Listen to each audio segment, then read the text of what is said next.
મંગલમૂર્તિ મહાપ્રભુ શ્રી સહજાનંદ સુખરૂપ ભક્તિ ધર્મ સુત શ્રી હરિ સમરું સદાયનુપ. બોલો સ્વામિનારાયણ ભગવાનની જય. વાલા ભક્તજનો, જય સ્વામિનારાયણ. સંવત 1905 ગોપાળાનંદ સ્વામી, નિત્યાનંદ સ્વામી, આચાર્ય રઘુવીરજી મહારાજ સાથે ગઢપુરથી મોટો સંઘ વડતાલ આવતો હતો. ત્યારે દીનાનાથ ભટ્ટ પણ ભેળા હતા. રસ્તામાં પીપળી ગામ આવ્યા. આપણે ગઢપુરથી વડતાલ જઈએ ને તો પીપળી ગામ રસ્તામાં આવે. બહુ પ્રસાદીનું ગામ છે. એ પીપળી ગામના પાદરમાં આવ્યા અને ત્યાં ઉતારો વિહામો કર્યો હોય, સંઘ ચાલીને આવ્યો હોય. પીપળીના દરબાર પણ બહુ મહારાજમાં હેતવાળા હતા, સારો સત્સંગ. એ સંમત 1905 માગસર સુધી છઠના દિવસે એ પીપળી ગામના પાદરમાં દીનાનાથ ભટ્ટને મહારાજ તેડવા પધાર્યા. એ રઘુવીરજી મહારાજ, ગોપાળાનંદ સ્વામી, નિત્યાનંદ સ્વામી વગેરે સંતો હતા. એમની હાજરી શ્રીજી મહારાજ તેડવા પધાર્યા.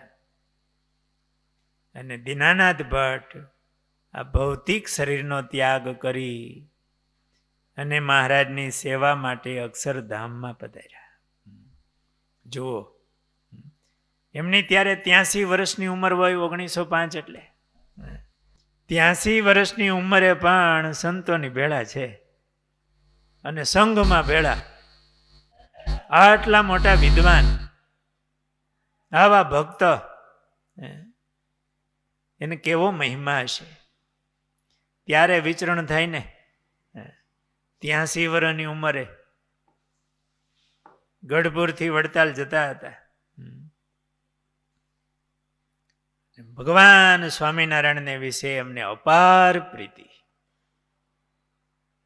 મારા ધામમાં ગયા પછી ઘણા વર્ષ થયા, 15 ને 5 20 વર્ષ. સંતોની ભેળા છે, રઘુવીરજી મહારાજ ભેળા છે. મહારાજ તેડવા પધાર્યા અને દીનાનાથ ભટ્ટ જય સ્વામિનારાયણ કરીને મહારાજના ધામમાં પધાર્યા. એમના દીકરા, મોટા દીકરા પુરાણી ગણપતરામ, એ સંવત 1929 ભાદરવા વદી ચોથ મંગળવારે સ્વતંત્ર થકા દેહ છોડી અને જય સ્વામિનારાયણ કરીને મહારાજના ધામમાં પધારેલા. સંવત 1933 ફાગણ વદી આઠમને દિવસે આમોદના દીનાનાથ ભટ્ટના પુત્ર ગોપીનાથ, નામે કેવા જો બધાના, ગણપતરામ ને ગોપીનાથ, એ અક્ષરવાસી થયા. સંવત 1951 વૈશાખ સુધી 30 એ દિવસે આમોદના દીનાનાથ ભટ્ટના વચેટ પુત્ર રામચંદ્ર ભટ્ટ એ ગોપાળાનંદ સ્વામી વગેરે મુક્તો સાથે મહારાજ મને તેડવા આવ્યા છે એમ કહી અને સ્વતંત્ર થકા એ અમદાવાદમાં રહેતા અને મહારાજના ધામમાં પધાર્યા. આવા દીનાનાથ ભટ્ટ, એમનો પરિવાર એ મહારાજનો આશ્રિત હતો. મહારાજમાં એવા પ્રીતિવાળો હતો. દીનાનાથ ભટ્ટ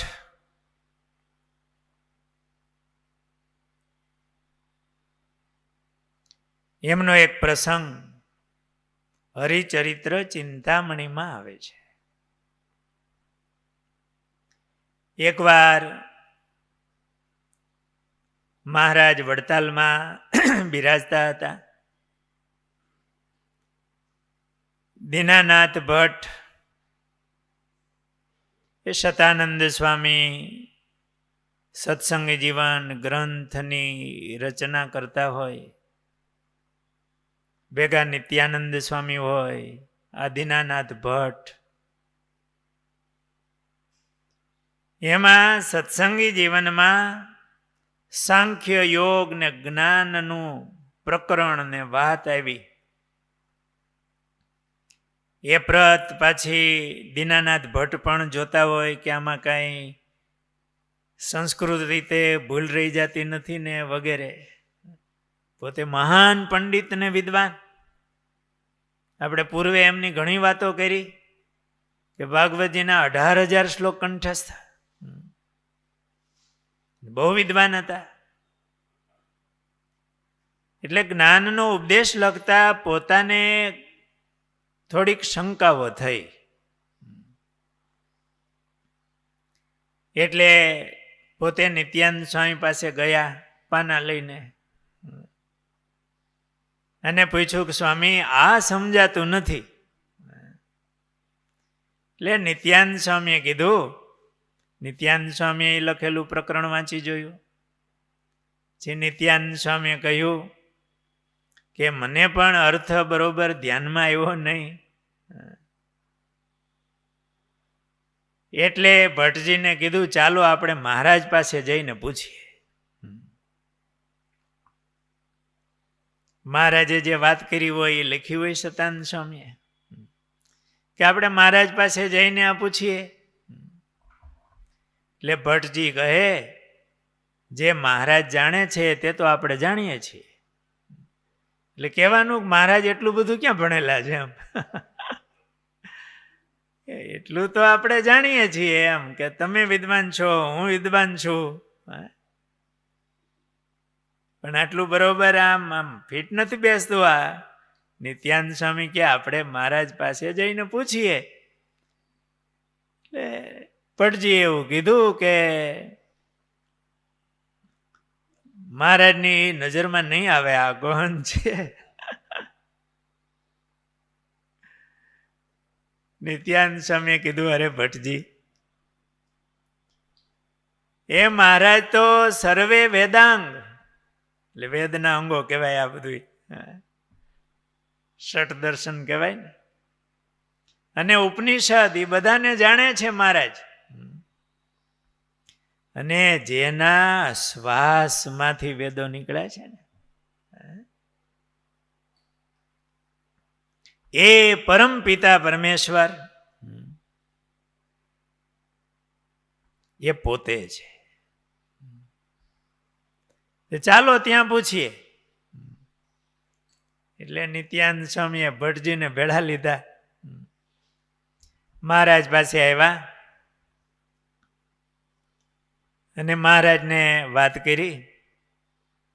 એટલે હજુ મહારાજ પાસે આવ્યા ત્યાં મહારાજે કીધું તમે બેઉ જણા જ્ઞાનનો ઉપદેશ લખવામાં કંઈ પૂછવા આવ્યા છો કે? અંતર્યામી પણ જ મહારાજ વાત કરી કે તમે આ જ્ઞાનનો ઉપદેશ લખવામાં કંઈ પૂછવા આવ્યા છો? અંતર્યામી પણ મહારાજે વાત કરી અને આગળથી મહારાજે કહી દીધું, એ જે પૂછે એ પહેલા. તે સાંભળી બે જણા હાથ જોડીને કહે હા મહારાજ, એટલા માટે જ અમે આવ્યા છીએ. પછી જે સાંખ્ય યોગનો પ્રશ્ન હતો ને મહારાજે જ કીધો તમારે આ પ્રશ્ન પૂછવો છે ને, એનો ઉત્તર મહારાજે તત્કાળ આપ્યો.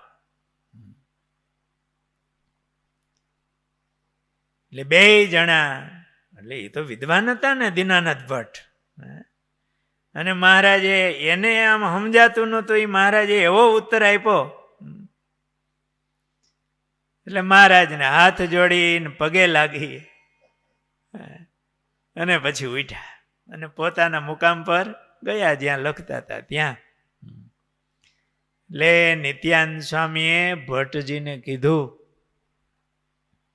કે તમે કહેતા હતા ને મહારાજ તો નથી ભણ્યા,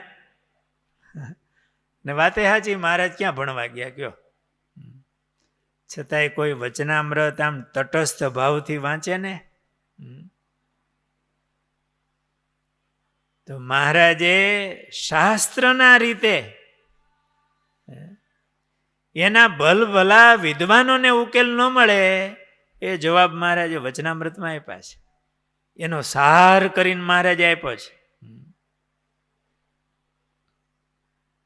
એ તો સ્વયં પરમાત્મા હતા.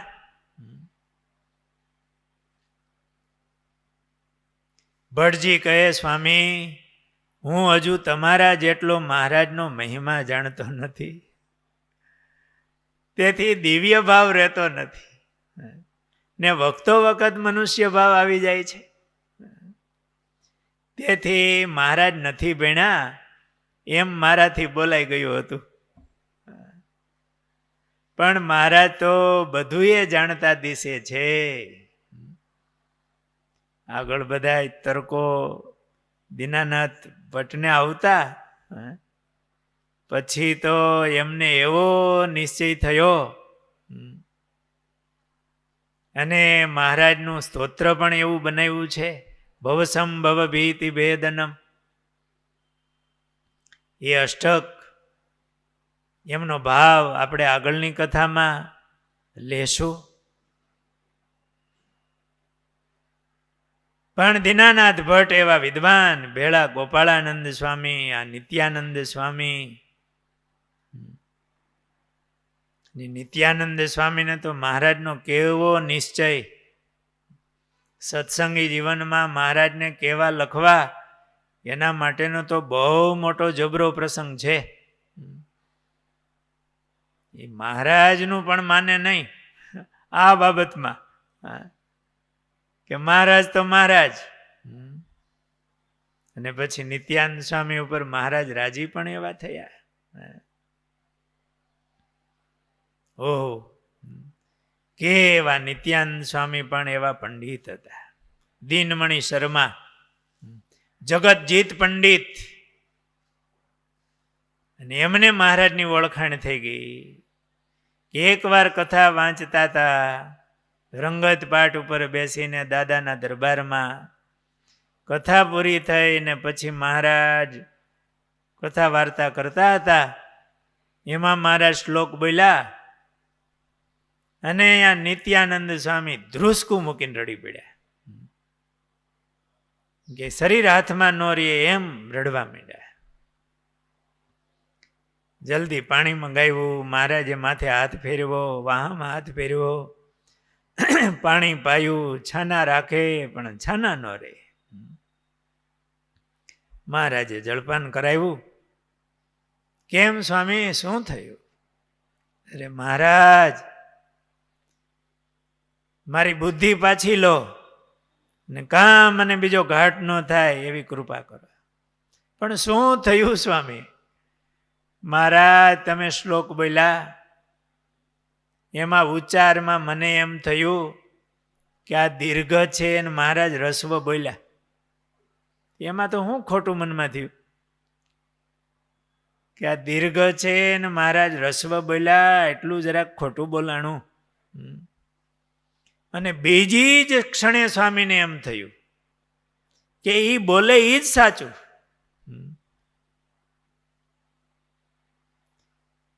એમના શ્વાસમાંથી આ શાસ્ત્રો નીકળ્યા છે. એ જ પરમાત્મા છે જેને શાસ્ત્રો નેતિ નેતિ નેતિ કહીને પોકારે છે. મને એમાં શંકા થઈ અને એવું દુઃખ થયું, ખાલી સંકલ્પ થયો ત્યાં ધ્રુસકું મૂકીને રડી પડ્યા. મહારાજનો કેવો મહિમા અને ભાવ આ સંતોના હૃદયમાં હતો.